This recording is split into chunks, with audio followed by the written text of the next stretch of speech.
Hello बच्चों, welcome to way to study smart. आज के इस वीडियो में हम डिस्कस करेंगे प्रॉपर्टीज ऑफ इलेक्ट्रिक चार्जेस के बारे में। तो बच्चों, जैसा कि आपने देखा कि लास्ट वीडियो में मैंने आपको यहाँ पे चैप्टर नंबर जो 1 था उसमें पहला टॉपिक मैंने स्टार्ट किया था इलेक्ट्रिक चार्ज के बारे में। और बेसिकली मैंने आपको जो चार्ज क्या होते हैं उनके पहले मैंने आपको बेसिक फिनोमिना बताया था, और उसके बाद चार्ज कैसे प्रोड्यूस होते हैं उनके बारे में मैंने बताया था। और आप अब तक के वीडियो में ये जान चुके हैं कि चार्ज हमारे कितने होते हैं, टू टाइप्स के होते हैं। ठीक है, चार्ज हमारे बच्चों टू टाइप्स के होते हैं। कौन कौन से?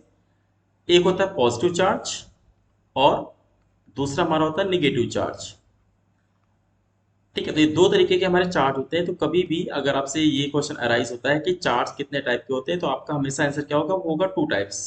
ठीक है, और ये बेसिकली आपको मैंने बताया था कि पॉजिटिव और निगेटिव जो भी आते हैं वो किसकी वजह से आते हैं? वो इलेक्ट्रॉन के ट्रांसफर की वजह से आते हैं बच्चों। क्योंकि किसी भी एटम के मैंने स्ट्रक्चर के बारे में आपको समझाया हुआ था कि इलेक्ट्रॉन का ही मेन ट्रांसफर होता है किसी बॉडी में, या तो वो एक्सेप्ट किया जाता है या फिर वहां से एमिट किया जाता है। तो इलेक्ट्रॉन की वजह से क्या होता है, वो बॉडी या हमारा जो भी कैसा ऑब्जेक्ट है वो पॉजिटिव या निगेटिव नेचर का हमारा हो जाता है।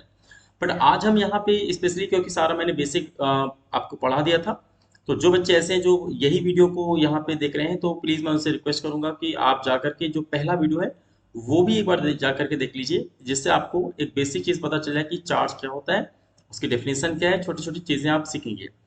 तो जो आज हम इस वीडियो में बात करने वाले हैं, नेक्स्ट हमारा टॉपिक जिसमें हम बेसिकली बात करेंगे प्रॉपर्टीज ऑफ इलेक्ट्रिक चार्जेस की, कि जो हमारे इलेक्ट्रिक चार्जेस हैं उनकी क्या क्या प्रॉपर्टी होती है, किस तरीके से वो रिएक्ट करते हैं, सारी बातें। क्यों? क्योंकि आपके एग्जाम में ये मान के चलिए कि ये टॉपिक जो है इससे क्वेश्चन बन सकता है। क्योंकि आपका जो सिलेबस दिया है, मैंने ऑलरेडी बताया था कि सिलेबस में आपको यहाँ पे लिखा हुआ है कि कंजर्वेशन ऑफ चार्जेस। ठीक है, तो वो भी कहीं ना कहीं क्या है, एक प्रॉपर्टी ही हमारी होती है इलेक्ट्रिक चार्जेस की। बट मैं उसके साथ साथ आपको कुछ अदर एक्स्ट्रा प्रॉपर्टी भी आपको सिखा दूंगा। तो जो बच्चे अच्छे से अपना डीप नॉलेज यहाँ पे बढ़ाना चाह रहे हैं, जिनको अपना यहाँ पे अच्छे से मार्क्स लेके आने प्लस नॉलेज ही बढ़ाना है, प्लीज वो एक एक चीज को बड़े ध्यान से देखें। आइए हम एक एक करके बारे में डिस्कस करेंगे कि हमारी प्रॉपर्टी चार्जेस की क्या क्या होती है। ओके, तो बच्चों देखिए, ये जो अब हम सबसे पहले एक फर्स्ट प्रॉपर्टी को यहाँ पे आपके सामने डिस्कस करेंगे। मैं आपको पहले बता दूं आपको करना है क्या बच्चों। जो आपको अपना थ्योरी का पेपर देना है, देखिए सीबीएसई का या किसी भी स्टेट का अगर आप दे रहे हैं पेपर, तो देखिए जो मैं हेडिंग यहाँ पे लिखूंगा, जस्ट आपको उस हेडिंग को नोट डाउन कर देना है। ठीक है, जैसे कि अगर आपसे पूछा कि right any three properties four properties of charges, तो जो जो मैं हेडिंग यहाँ पे डाल रहा हूँ वो आपको सिर्फ लिख के आ जाना है। बट अगर उसमें एक्सप्लेन करने को भी आता है कि नहीं भाई, उसके अंदर के बारे में बताओ कि इस प्रॉपर्टी में क्या चीजें आपको यानी कि सीखने को मिला आपको, तो देन आप जो मैं आपको सिखा रहा हूँ वही चीज आपको लिख देनी बच्चों। तो देखिए, ये प्रॉपर्टी नंबर 1 है, उसमें आपने ये देखा है कि पहला प्रॉपर्टी है कि चार्ज ट्रांसफरेबल। ठीक है, अभी चार्ज ट्रांसफरेबल है क्या? आइए इसको एक एग्जांपल से मैं आपको समझाता हूँ। जैसे मान लीजिए मैंने आपसे कहा कि ये एक बॉडी है हमारे पास। ठीक है, अब ये बॉडी जो ये चार्ज बॉडी है, ठीक है, यहाँ पे मैंने चार्ज किया हुआ है। अब ये हो सकता है पॉजिटिव चार्ज भी हो सकता है और नेगेटिव चार्ज भी हो सकता है, जैसा कि मैंने आपको लास्ट वीडियो में बताया हुआ था। अगर इसने इलेक्ट्रॉन को अपने अंदर एक्सेप्ट किया होगा दूसरी बॉडी से, पक्की बात है ये क्या होगा, ये नेगेटिव नेचर का होगा। बट हो सकता है इस बॉडी ने अपने अंदर के इलेक्ट्रॉनों को किसी दूसरी बॉडी को दे दिया होगा, तो ये कैसी होगी, पॉजिटिव नेचर की हो जाएगी। तो ये कैसी भी मान लो कि एक चार्ज बॉडी है। बट अभी बच्चों मैंने क्या किया, एक लिया अनचार्ज बॉडी, या ऐसे मान लेते हैं कि हमने एक अनचार्ज एक बॉडी लिया, जिसमें कह सकते हैं कि चार्ज तो होंगे, बट ये मान सकते हैं कि ये न्यूट्रल है। ठीक है, यानी कि ये कहा जा सकता है कि जितने पॉजिटिव चार्जेस है उससे उतने ही निगेटिव चार्जेस है, तो दैट मीन्स ये न्यूट्रल है कहीं ना कहीं। तो क्या होता है, जब भी हम किसी चार्ज बॉडी को किसी अनचार्ज बॉडी के साथ कांटेक्ट में ला करके रख देते हैं, तो क्या होता है, जो भी चार्ज बॉडी की हमारे चार्जेस है वो क्या होते हैं, वो अनचार्ज्ड बॉडी के अंदर जाना स्टार्ट होते हैं। और देखा जाए कि वो भी क्या होता है, उसके सरफेस में पूरे में डिस्ट्रीब्यूट हो जाएंगे। ये होता है पहला प्रॉपर्टी, जिसमें हमने सीखा कि चार्ज इज ट्रांसफरेबल। अब बात आती है ऐसा क्यों, आइए इसके बारे में हम समझ लेते हैं। जैसे मान लीजिए मैंने आपसे कहा कि ये कोई बॉडी है, एक चार्ज बॉडी है। अब अगर चार्ज बॉडी है तो या तो पॉजिटिव नेचर का चार्ज हो या तो निगेटिव नेचर का चार्ज होगा। तो मैंने सपोज कहा कि इसके पास पॉजिटिव नेचर का चार्ज है बच्चों। ठीक है, अब आप जानते हैं इस पूरी बॉडी में पॉजिटिव नेचर का चार्ज है, दैट मीन्स क्या है, बहुत सारे इससे अंदर से इलेक्ट्रॉन क्या है, निकल चुके हैं। बहुत सारे इलेक्ट्रॉन निकल चुके हैं, इसी वजह से क्या हुआ है कि इसके अंदर पॉजिटिव चार्ज आ चुका है। तो ये मान लीजिए कि इसके जो भी पॉजिटिव चार्ज है सबका नेचर अभी मैं आगे बताऊंगा। अभी प्रॉपर्टी में क्या होता है कि जो सेम सेम नेचर के चार्जेस होते हैं वो हमेशा एक दूसरे को रिपेल करते हैं बच्चों।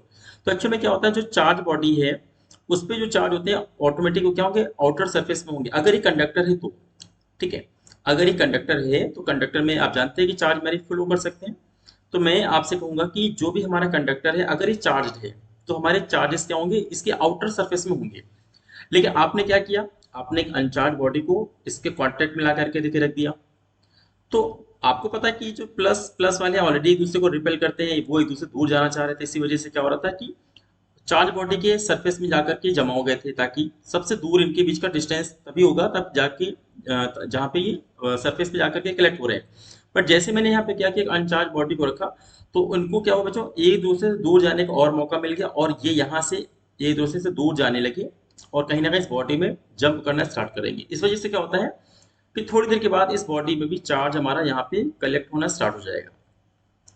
तो इस तरीके से आप देख सकते हैं कि जो पहला प्रॉपर्टी है वो आपका यही है कि चार्ज इज ट्रांसफरेबल, कि एक बॉडी अगर कोई चार्ज है दूसरे बॉडी अनचार्ज है तो उसको अगर मैं कांटेक्ट पे रखूंगा तो हमारा जो चार्ज है वो एक बॉडी से दूसरी बॉडी में ट्रांसफर हो जाएगा। और अगर दूसरी बॉडी भी जो क्या है कंडक्टर है तो क्या होगा, उसके आउटर सरफेस में वो भी पूरे में डिस्ट्रीब्यूट हो जाएगा। तो ये हमारी पहली प्रॉपर्टी है, इसको आपको हेडिंग वाइज यहाँ पे जो मैंने लिखा हुआ है आपको जस्ट एज इट इज यहाँ पे लिख लेना। बट अगर आपको एक्सप्लेन भी करना है तो सिंपल सा आप यहाँ पे लिख सकते हैं कि when A charge body is connected with uncharged body in contact with uncharged body, then the charge can transfer from charged body to uncharged body. Okay, so this is the first property of electric charges. I hope आपको ये समझ में आ गया होगा कि हाँ पहली property हमारी क्या होगी। तो आइए बच्चों इसके बाद हम यहाँ पे देखेंगे हमारी जो चार्ज की प्रॉपर्टी नंबर 2 है वो देखिए क्या होती है। इसमें हम देखेंगे कि charge is always associated with mass. ठीक है, अब ये आपको सेकंड प्रॉपर्टी है कि आपको कभी भी देखिएगा किसी भी, अगर आपने अभी तक जो भी आपका क्लास है 11th या 12th, क्योंकि मैं तो 12th का सिलेबस आपको पढ़ा रहा हूँ, बट इसके पहले बच्चों कभी भी आपने देखा होगा कि आपने बहुत टाइप के चार्जेस के नाम सुने होंगे, जैसे just like electron, proton, okay, alpha particles है ना, न्यूट्रॉन, इस तरीके से बहुत से चार्जेस के नाम आपने सुने होंगे। तो यहाँ पे बात आ रही है कि चार्ज जितने भी हमने सुने हैं सब क्या होते हैं, सबके साथ एक मास जरूर होता है। हर एक चार्ज कह सकते हैं कि अगर कोई चार्ज है, अगर मैं किसी भी चार्ज का नाम लूंगा तो याद रखना उसमें हमेशा क्या होगा, मास जरूर होगा। इसलिए आपको प्रॉपर्टी यहाँ पे क्या है कि charge is always associated with mass. ठीक है, बट कभी ऐसा यानी कि ऐसा पॉसिबल नहीं है कि कोई चार्ज तो हो बट उसके पास मास ना हो, है ना। ऐसा अगर मैं कहूँ कि किसी चार्ज का नाम आप बताइए कि किसी चार्ज के पास उसका इलेक्ट्रिक चार्ज तो है बट उसका मास नहीं, ऐसा पॉसिबल बच्चों नहीं है। हाँ, इसका उल्टा जरूर पॉसिबल है कि हो सकता है कि किसी पार्टिकल के पास मास हो, ठीक है, किसी पार्टिकल के पास मास हो बट उसके पास क्या हो, चार्ज ना हो, है ना, चार्ज उसके पास ना हो लेकिन उसके पास मास हो, ये पॉसिबल है। बट अगर किसी के पास चार्ज है बट मास ना हो, ऐसा पॉसिबल नहीं है। अगर मैं इसका एग्जांपल दूं कि जिसके पास मास हमारा होगा और चार्ज नहीं है तो आप सिंपल से कह सकते हैं कि न्यूट्रॉन। ठीक है, आप जानते हैं कि न्यूट्रॉन हमारा क्या होता है, एक न्यूट्रल पार्टिकल माना जाता है, न्यूट्रल पार्टिकल होता है और इसका जो मास होता है वो कहीं ना कहीं लगभग हमारे प्रोटॉन के मास के बराबर होता है। तो ये एक प्रॉपर्टी नंबर 2 हो गई है जिसको आप अपने एग्जाम में लिख सकते हैं कि charge is always associated with mass. ठीक है, चलिए आगे बढ़ते हैं, प्रॉपर्टी नंबर 3 के पास आते हैं। अब इसके बाद है कि बच्चों हमारी प्रॉपर्टी नंबर 3 क्या है। इसमें देखा जाए बेसिक इंपॉर्टेंट प्रॉपर्टी है जिसको आप पहले से जानते हैं। इसमें एक्चुअली क्या है, मैंने आपको बता दिया है कि चार्ज हमारे देखिए 2 टाइप्स के होते हैं। तो क्या होता है, कई बार ऐसा हमारा सिचुएशन आता है कि हम दो चार्जेस को, ठीक है, 2 इलेक्ट्रिक चार्जेस को एक दूसरे के करीब लेके आते हैं, यानी कि नियर अबाउट हम लेके आते हैं। क्योंकि अगर हम दूर दूर यहाँ पे रखेंगे तो उनका कोई भी एक दूसरे पे इफेक्ट नहीं पड़ेगा। तो ये सबसे पहले आप मान लीजिए कि हम क्या करेंगे, अगर दो चार्जेस को एक दूसरे के पास में लेके आ रहे हैं। अब चार्जेस मैंने आपको बताया था कि कई तरीके से हम समझ सकते हैं, चार्जेस तो सेम चीज है लेकिन चार्जेस बच्चों कई बार अलग अलग तरीके से हम यहाँ पे कंसीडर करेंगे, कभी पॉइंट चार्ज, कभी लाइन चार्ज, ठीक है, कभी सरफेस चार्ज, कभी वॉल्यूम चार्ज। वो मैंने पिछली क्लास में बताया था और इस बार भी मैं आगे आपको बता दूंगा। तो मान लीजिए मेरे पास दो पॉइंट चार्ज है, ठीक है, अब ये पॉइंट चार्ज है तो कंफर्म सी बात है अगर दो बच्चों में पॉइंट चार्ज ले तो 4 कॉम्बिनेशन बन सकते हैं। कैसे कैसे, मान लीजिए मैंने पहले के चार्ज दोनों पॉजिटिव यहाँ पे ट्रीट कर लिए, है ना, प्लस क्यू ये भी चार्ज है, प्लस क्यू बच्चों ये भी चार्ज है। अब क्यू को मैंने बताया कि चार्ज क्या टोटल माना जाता है, जितने इलेक्ट्रॉन आपके यानी कि एक्सेप्ट हुए या निकल गए उन सबका जो भी रिजल्ट आएगा वो हमारी टोटल चार्ज यानी क्यू के बराबर होता है। अब दूसरी दूसरी पॉसिबिलिटी क्या बनती है, या तो दोनों के दोनों निगेटिव हो जाए। पहले वाले में भी सभी मिलाकर के टोटल निगेटिव चार्ज कितना है दूसरे वाले भी हमारा निगेटिव चार्ज कितना है, या तो दोनों पॉसिबिलिटी क्या होंगी, दोनों माइनस की हो सकते हैं, या अल्टरनेटली लीजिए पहला वाला पॉजिटिव लीजिए, सेकंड वाले को निगेटिव यहाँ पे चूज कर लीजिए, या फिर लास्ट में क्या करेंगे, पहले वाले को निगेटिव और बाद वाले को पॉजिटिव यहाँ पे चूज कर लीजिए। तो क्योंकि दो मैं कॉम्बिनेशन यहाँ पे ले रहा हूँ, तो कुल मिला के यहाँ पे देख सकते हैं 4 हमारे कॉम्बिनेशन जो बनेंगे। और सबसे मेन चीज क्या है, ये एक दूसरे के रेंज में होने चाहिए, ठीक है, तभी यहाँ पे मान सकते हैं कि अट्रैक्शन या रिपल्सन होगा। तो अगर मैं कह दूं कि व्हेन टू चार्जेस आर ठीक है close to each other, then if both charges have the same sign, ठीक है, दोनों के पास अगर सेम साइन है तो ये हमेशा क्या करेंगे बच्चों, ये रिपेल करेंगे। इनके अंदर की प्रॉपर्टी क्या है, ये दूसरे को रिपेल करेंगे, क्योंकि एंटी नेचर वाले, और आप जानते हैं एंटी नेचर वाले क्या होते हैं, दूसरे के अपोजिट होते हैं कहीं ना कहीं। बट अगर इनके बीच में मैं कह दूं कि अपोजिट चार्जेस है, एक कोई पॉजिटिव नेचर का है, एक दूसरा क्या है नेगेटिव नेचर का है बच्चों, तो ऐसे में क्या है कि वो हमारे क्या होते हैं, अट्रैक्ट करते हैं दूसरे को, ठीक है, उनमें हमारा अट्रैक्शन फोर्स आ जाएगा। तो ये हमारी प्रॉपर्टी नंबर थर्ड हो गई, जिसको आप अपना यहाँ पे समझ भी चुके हैं, और अगर आप अपने ओन वर्ड्स में लिखना चाहेंगे तो बिल्कुल आप यहाँ पे लिख सकते हैं। तो ये आपको नेक्स्ट हमने प्रॉपर्टी नंबर थर्ड था। अब इसी तरीके से एक एक करके हम लोग आगे की प्रॉपर्टी और यहाँ पे स्टडी यानी कि डिस्कस करते हैं। अब इसके बाद बच्चों हमारी नेक्स्ट फोर्थ नंबर की प्रॉपर्टी है, जिसमें हम यहाँ पे सीखेंगे कि charge is always conserve. Okay, और ये प्रॉपर्टी को देखिए मैंने इंपॉर्टेंट इसलिए किया है क्योंकि देखिए आपका जो सिलेबस था उसमें इसको मेंशन भी किया गया अच्छे से। दैट मीन्स कंफर्म है कि इस देखा जाए प्रॉपर्टी से आपका क्वेश्चन भी बन सकता है। तो आप पहले इस प्रॉपर्टी को समझ लीजिए कि क्या है, फिर इसके बाद हम लोग जब इसके न्यूमेरिकल भी लगाएंगे, क्वेश्चंस भी लगाएंगे अगले वीडियो में, क्योंकि ये वाला जो वीडियो है ये भी हमारा पूरा कॉन्सेप्ट बेस्ड का वीडियो है, आपको अपना कॉन्सेप्ट को बिल्ड करना है। उसके बाद अगला जो वीडियो हम लेके आएंगे वो पूरी तरीके से हमारा न्यूमेरिकल पे बेस्ड होगा, और सारे इलेक्ट्रिकल यानी इलेक्ट्रिक चार्ट पे बेस्ड जितने भी आपके इस यानी कि एग्जाम में क्वेश्चन बन सकते हैं उन सबको मैं डिस्कस करूंगा। तो देखिए ये हमारा जो प्रॉपर्टी बच्चों इसमें क्या सीखना है, कह रहा है कि चार्ज इज कंजर्व्ड। अगर मैं सिंपल से बात करूं कि कंजर्व का देखिए मीनिंग क्या है, तो आपको ये पढ़ाया गया है कि चार्ज कैन यानी कि कैन नाइदर क्रिएटेड और नॉट डिस्ट्रॉयड। सिंपल सा आप जहाँ 9th क्लास में 10th में जो भी आपने देखा है कि चाहे एनर्जी का कंजर्वेशन हो, चाहे किसी भी क्वांटिटी कंजर्वेशन होगा, तो आपको जानते हैं कि चार्ज आप यहाँ लिख सकते हैं, अगर इसके बारे में लिखना भी है तो neither created, charge neither created और sorry nor destroyed. Okay, nor destroyed. Then हम क्या कर सकते हैं, यानी कि इसको हम क्रिएट नहीं कर सकते या फिर डिस्ट्रॉय नहीं कर सकते, तो आप लिखेंगे but it can transfer, it can transfer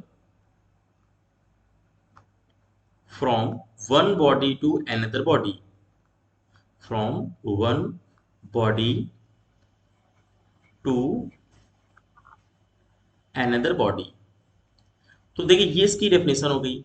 तो अगर आपके एग्जाम में ये क्वेश्चन आ जाता है कि लिखने के लिए कि भाई बताइए कि चार्ज का कंजर्वेशन क्या होता है, व्हाट इज चार्ज कंजर्वेशन, ठीक है, तो सीधे आपको बताना है कि charge neither created nor destroyed but it can transfer from one body to another body. Charge को ना तो हम क्रिएट कर सकते हैं और ना ही डिस्ट्रॉय कर सकते हैं। हाँ ये जरूर है कि हमने क्या सीखा, एक बॉडी से दूसरी बॉडी में ट्रांसफर कर सकते हैं, या हम दूसरा कह सकते हैं कि किसी भी आइसोलेटेड से, इसी को देखिए आप और भी यहाँ पे प्लस यानी कि एक और डेफिनेशन यहाँ पे ऐड कर सकते हैं कि in an isolated system, in an isolated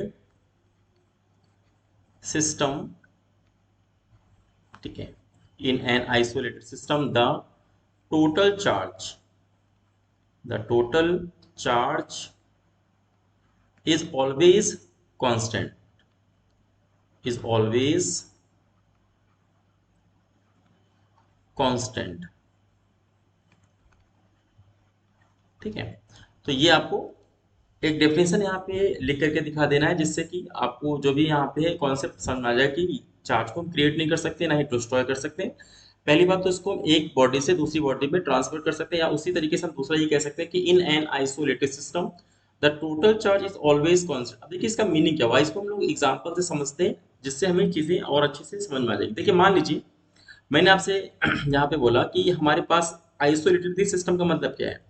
आप ये मान लीजिए कि हमने कोई एक बहुत ब्रॉड सा एक मैंने यहाँ पे बॉडी लिया है, तो देखा जब बाहर से सिंगल बॉडी हो, ठीक है, ये बाहर से सिंगल बॉडी है, तो मैंने कहा ठीक है ये सिंगल कोई बॉडी है, फर्स्ट बॉडी सिंगल मान लो। अब इसके अंदर क्या है, अगर मैं इसके अंदर देखूं तो मान लेते हैं कि इसके अंदर अलग अलग जगह पे अलग अलग चार्ज रखे हुए हैं।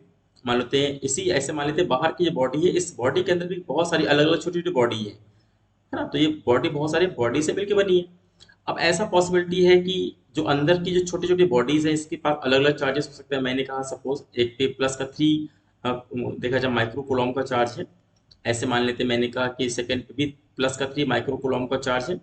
ऐसे मान लिया कि हाँ सब में ऊपर वाले में प्लस का 3 माइक्रो कूलम चार्ज है, और नीचे मान लेते हैं यहाँ पे कि सब में प्लस का 5 ले लेते हैं, कुछ माइनस भी आप ले सकते हैं, है ना। यहाँ पे मैंने मान लिया कि प्लस का 5 माइक्रो कूलम, प्लस का 5 माइक्रो कूलम, ऐसे मैंने मान लिया। तो मैं क्या करूंगा, जब मैं ये देखूंगा कि भाई एक मैंने आइसोलेटेड बॉडी लिया जिसको मैंने बड़ी बॉडी से यहाँ पे डिनोट किया है, इसके अंदर हमारे क्या बहुत छोटी छोटी बॉडीज हैं। तो मैंने क्या करना है, पूरी बॉडी के चार्ज को मेरे को यहाँ पे काउंट करना है।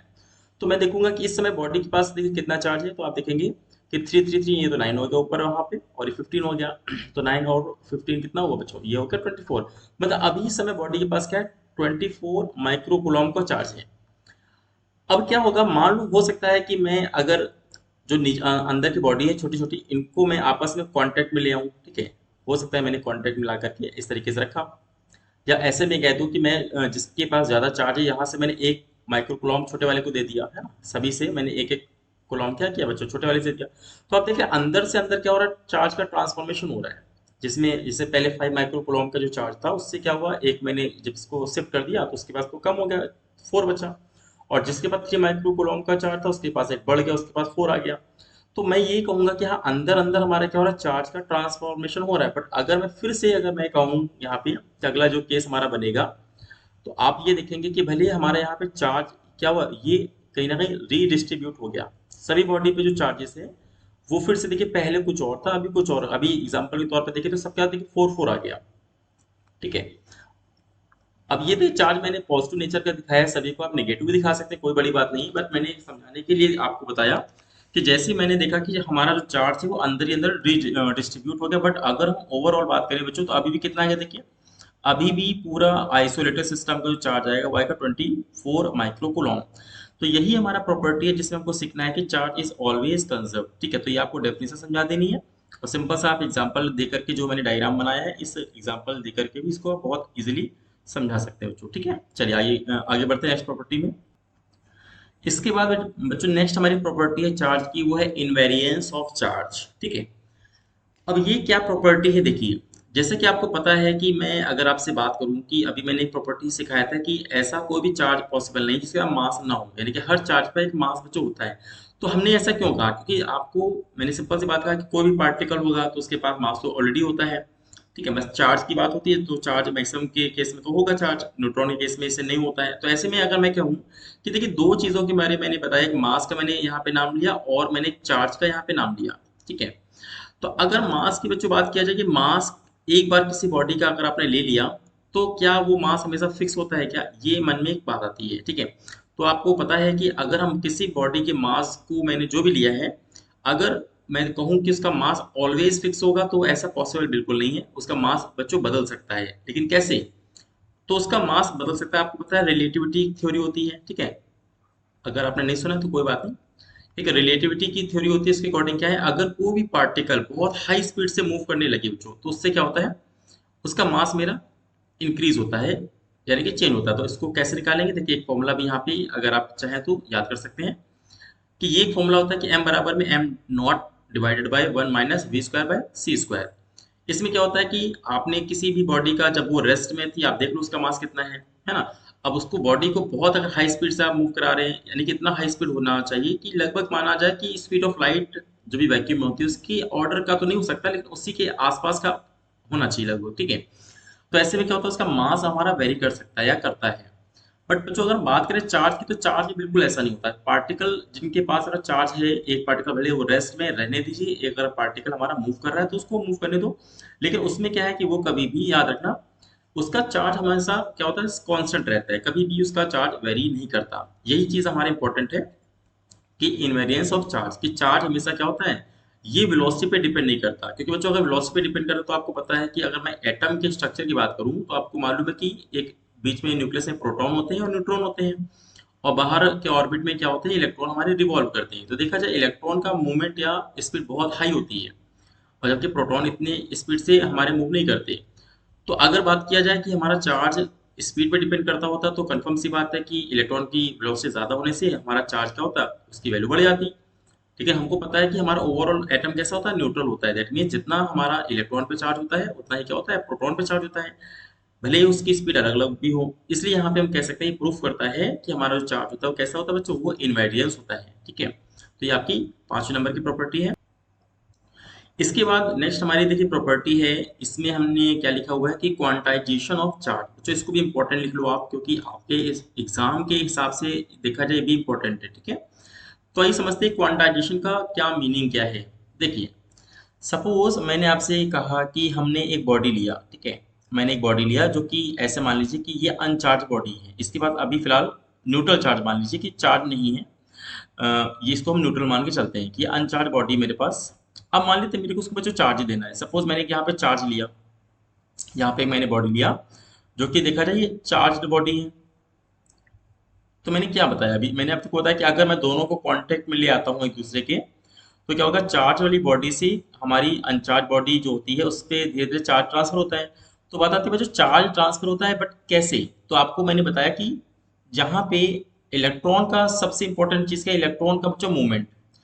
जैसे कि आपको मैंने बताया कि यहाँ पे दोनों को मैंने कनेक्ट किया, तो जो बॉडी मेरी चार्ज वाली होगी वहां से कंफर्म है या तो इलेक्ट्रॉन एमिट होंगे या तो एक्सेप्ट होंगे। तो सपोज मैंने मान लिया कि चार्ज बॉडी से इलेक्ट्रॉन एमिट हो रहे हैं, तो यहाँ पे बच्चा एक सिंगल चार्ज इसके पास गया, तो इसको हम एक मानेंगे कि हाँ इसके पास एक इलेक्ट्रॉन का चार्ज पहुंच गया। ठीक है, 1 इलेक्ट्रॉन का इसके पास चार्ज पहुंच गया। उसके बाद फिर क्या होगा, मान लेते हैं थोड़ी देर के बाद एक और इलेक्ट्रॉन इसके पास आ गया। तो अब क्या हो गया, इसके पास देखिए 2 इलेक्ट्रॉन इसके पास आ गए। तो यानी कि मैं कहूंगा कि जो अनचार्ज बॉडी थी उसके पास क्या 2 इलेक्ट्रॉन का चार्ज आ गया। इसी तरीके से नेक्स्ट हमारा जब इलेक्ट्रॉन इसके पास पहुंचेगा, तो हम ये मानेंगे कि इसके पास क्या बच्चों, इसके बाद 3 इलेक्ट्रॉन आ गए। और आप जानते हैं इलेक्ट्रॉन कैसा चार्ज होता है, निगेटिव पार्टिकल होता है, तो यहाँ पे माइनस भी आप लगा लीजिए। तो यानी जो हमारी बॉडी पहले अनचार्ज थी, अभी क्या होगा, जैसे जैसे इसके पास इलेक्ट्रॉन आएंगे वैसे वैसे क्या होगा, इस बॉडी पे नेगेटिव चार्ज तो आएगा बच्चों, लेकिन कैसा, इलेक्ट्रॉन के मल्टीपल में, नंबर्स के मल्टीपल में, या हम ये कहते हैं इंटीजर के फॉर्म में। क्योंकि आपको पता है कि कोई भी बॉडी चार्ज होगी उसको अनचार्ज बॉडी से अगर मैं कनेक्ट करूंगा, हमेशा इलेक्ट्रॉन के मूवमेंट की वजह से चार्जिंग या अनचार्जिंग होती है। यानी कि इलेक्ट्रॉन से छोटा हमारा चार्ज पॉसिबल नहीं, ये भी आपको ध्यान देना है कि इलेक्ट्रॉन से छोटा हमारा चार्ज पॉसिबल नहीं है। तो यही चीज होती है क्वांटाइजेशन ऑफ चार्ज। कभी भी चार्जिंग हम देंगे या उससे अगर हम लेंगे, तो जो भी बच्चों होगी हमारे यहाँ पे चार्ज का ट्रांसफर होता है वो हमेशा इलेक्ट्रॉन के नंबर्स के फॉर्म में होता है। इसलिए यहाँ पे क्या होता है कि हम इलेक्ट्रॉन का सिंबल जो ई होता है, ई, आप छोटा सा माइनस भी लगा सकते हैं, बट इसके आगे हम क्या करते हैं, एन का मल्टीप्लाई यहाँ पे कर देते हैं। जैसे मैंने आपसे अचानक कहा कि मैंने किसी अनचार्ज बॉडी को, मैंने कहा कि कितना चार्ज पहुंचेगा अगर 10 इलेक्ट्रॉन या 10 इलेक्ट्रॉन उसके पास पहुंचे, तो आप सिंपल सी बात है यहाँ पे एन की वैल्यू को 10 पुट करोगे तो 10 ही आ जाएगा। तो ये बच्चों क्या होगा, ये बताएगा कि हाँ उस अनचार्ज बॉडी के पास कितना चार्ज पहुंचा। और क्योंकि जब किसी बॉडी को अगर आप इलेक्ट्रॉन दे रहे हो तो पक्की बात है उसके पास क्या होगा, माइनस का चार्ज पहुंचेगा। अगर वहां से इलेक्ट्रॉन आप ले रहे हो तो अनचार्ज बॉडी या जो भी है जिससे आप इलेक्ट्रॉन को ले रहे हो वो बॉडी कैसी हो जाएगी, पॉजिटिव नेचर की हो जाएगी। तो यहाँ पे प्लस कर दो। तो ये कह सकते हैं कि ये बच्चों एक फॉर्मूला है जो कि तुम्हारे न्यूमेरिकल के लिए इंपॉर्टेंट होगा। तो जो जो चीज़ें मैंने ऐसे बताया कि जो इंपॉर्टेंट है आपकी थ्योरी के पॉइंट ऑफ व्यू से, मैंने उसको भी देखा हाईलाइट किया हुआ है, और जो तुम्हारे यहाँ पे कह सकते हैं कि न्यूमेरिकल के पॉइंट ऑफ व्यू से इंपॉर्टेंट है वो भी हमने यहाँ पे हाईलाइट किया हुआ। तो ये जो आपका फॉर्मूला है ये पहला देखा जाए चार्ज के हिसाब से फॉर्मूला है जो कि न्यूमेरिकल में आ सकता है। मैं आगे चल के एग्जाम्पल भी आपको दूंगा कि कैसे हम यहाँ पे चीज़ों को कैलकुलेट करेंगे। तो यहाँ पे सिंपल सा आप यहाँ पे क्वांटाइजेशन में क्या सीखा आपने कि कभी भी किसी भी बॉडी को या तो चार्ज मैं दूंगा या वहाँ उससे चार्ज मैं लूंगा, तो हमेशा वो इलेक्ट्रॉन के नंबर्स के फॉर्म में, वो पूरे पूरे नंबर्स, मैंने 1 इलेक्ट्रॉन, 2 इलेक्ट्रॉन, 3 इलेक्ट्रॉन, यानी कभी भी डेसिमल या ये कह सकते हैं कभी भी चार्ज जो भी आप ट्रांसफर कर रहे हैं डेसिमल में, यानी कि ऐसा नहीं कह सकते कि 20 या 2.3 इलेक्ट्रॉन। ठीक है, यानी कि जो चार्ज आपसे पूछा गया कि बॉडी को कितना दिया, तो आपने कह दिया कि 2.3 इलेक्ट्रॉन, ऐसा कभी पॉसिबल नहीं है। या तो कह सकते हैं रेशनल में भी पॉसिबल नहीं है कि यहाँ पे मैंने कहा कितना चार्ज पहुंचा या वहां से आया, तो आपने कह दिया कि 22/6 मान लिया आपने कह दिया इलेक्ट्रॉन। तो ऐसे बिल्कुल ही पॉसिबल नहीं है। हमेशा जो भी चार्ज पहुंचेगा या फिर वहां से आएगा वो हमेशा क्या होगा बच्चों, वो पूरे पूरे नंबर में होगा। इसलिए मैंने यहाँ पे एक इंटीजर नंबर लिया हुआ है एन, और उसके बाद मैंने क्या किया, इलेक्ट्रॉन, क्योंकि यहाँ पे ट्रांसफर हो रहा है तो इलेक्ट्रॉन के लिए मैंने ई का एक सिंबल दे दिया। अब यहाँ पे आपको देख लेना है कि जब बॉडी पे इलेक्ट्रॉन जाएगा कि आएगा तो कैसा चार्ज उसके पास पहुंचेगा। ये एक फॉर्मूला यहाँ पे आप लिख सकते हैं। This is the quantization of charge, यहाँ पे ये प्रॉपर्टी है जो कि काफी इंपॉर्टेंट है। ठीक है, चलिए इसके बाद हम लोग बढ़ते हैं आगे, एक नेक्स्ट प्रॉपर्टी के पास हम यहाँ पे देखते हैं कि अगली प्रॉपर्टी हमारी क्या हो सकती है। आइए बच्चों, इसके बाद हम यहाँ पे नेक्स्ट प्रॉपर्टी देखेंगे और आई होप ये आपकी लास्ट प्रॉपर्टी भी है, क्योंकि आपको इतनी प्रॉपर्टी अगर आपने सीख लिया है तो बहुत है आपके लिए, क्योंकि इतना ही आपको लिखने के लिए आएगा। और आपको अगर एक्सप्लेन भी अगर करना पड़ेगा तो मैंने आपको एक एक चीज़ के बारे में बताया, हर प्रॉपर्टी में क्या क्या चीज़ें हैं मैंने आपको बारीकी से बताया है। आप उसको अच्छे से लिख भी सकते हैं, तो आपको अच्छे मार्क्स या फुल मार्क्स आपको पूरे मिल जाएंगे। आइए बच्चों, इसके बाद हम देखते हैं अगली प्रॉपर्टी हमारी क्या है, एडिटिविटी ऑफ चार्जेस। क्या चीज़ है ये देखिए।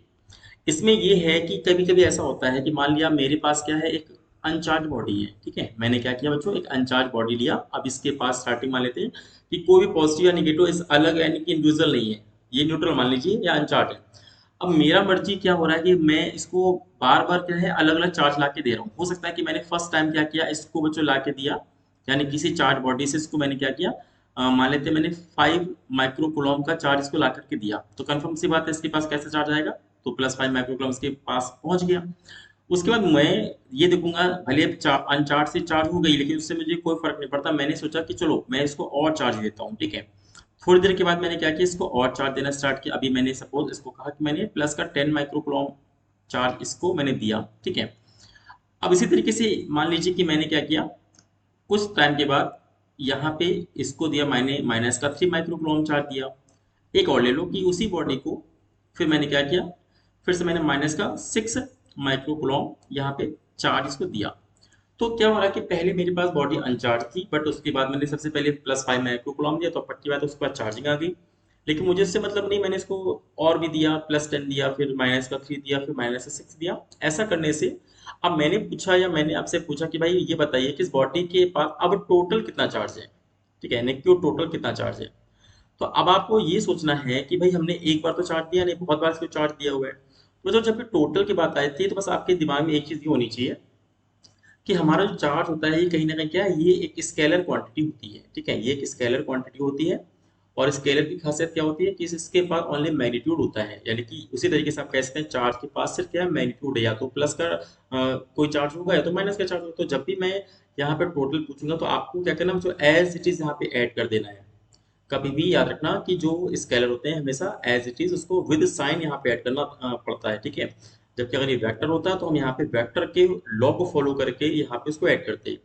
तो यहाँ पे आपको सिर्फ क्या करना है, जितने भी चार्ज है Q1 Q2 Q3 और Q4 इनको हमें ऐड करना है, वो भी विद साइन बच्चों। ये मैं बार बार कह रहा हूँ विद साइन, यानी कि जो जिस नेचर का है वैसे आपको रखना है। जैसे मैंने कहा कि पहला है +5 माइक्रोकूलम का, तो +5 माइक्रोकूलम यहाँ पे लिखिए, या फिर अगर प्लस नहीं भी लिखना चाहे तो भी आपको समझ जाइए किसी के आगे कोई साइन नहीं तो हमेशा प्लस का ही होता है।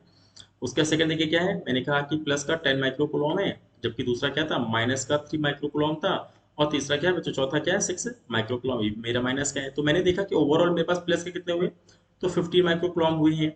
जबकि मेरे पास निगेटिव कितने हैं इस बॉडी के पास, तो हमारे पास 9 माइक्रो कूलम है। तो अगर मैं इनको सॉल्व करूँ तो मुझे पता चल गया कि जो बॉडी है ना, वो कैसा बच्चों रिएक्ट करेगा, वो just like 6 micro coulomb as a positive charge की तरह ट्रीट करेगी। भले आपने 4 बार उसको अलग अलग दिया, कभी प्लस कभी निगेटिव, बट उसके पास जो भी होगा ओवरऑल कितना चार्ज होगा वो होगा प्लस का 6 माइक्रोकूलम, यानी कि प्लस के नेचर की तरह वो रिएक्ट करेगी।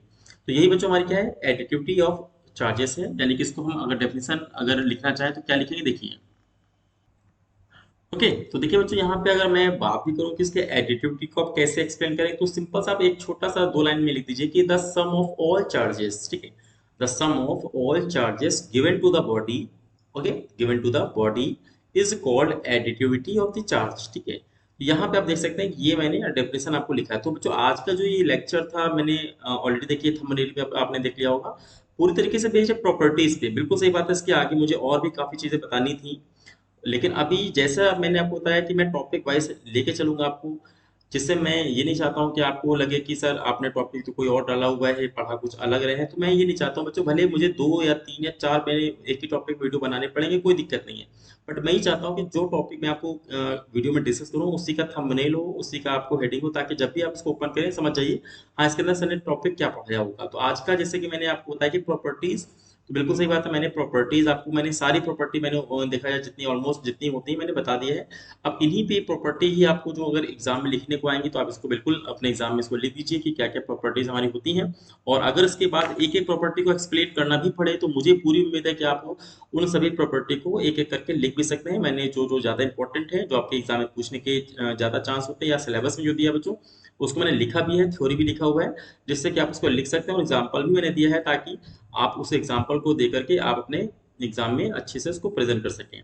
तो बच्चों ये तो हमारा हो गया कि हाँ प्रॉपर्टीज क्या क्या है। अब उसके बाद अगला जो मैं वीडियो लेके आऊंगा नेक्स्ट यानी कि डे आफ्टर टुमारो जो मैं वीडियो लेके आऊंगा, इसमें फिर मैं ये आपको बताऊंगा कि देखिए चार्ज क्या होते हैं, मैंने बता दिया चार्ज की प्रॉपर्टी बच्चों क्या क्या होती है उनके बारे में मैंने बता दिया। एक मैं थ्योरी का छोटा सा पहले उसी में टॉपिक इंक्लूड करूंगा जिसमें बताऊंगा चार्ज किसी बॉडी को देते कैसे। मैंने ये तो बता दिया कि इलेक्ट्रॉन का ट्रांसफर से बच्चों होता है कि इलेक्ट्रॉन ट्रांसफर करते हैं तो बॉडी पे चार्ज पहुंचता है। बट इसके भी बहुत तरीके होते हैं, इलेक्ट्रॉन को ट्रांसफर कराने के भी बहुत से मेथड्स होते हैं। तो हम लोग अगले वीडियो में मेथड को डिस्कशन करेंगे, किसी बॉडी को चार्ज हम किस तरीके से देते हैं।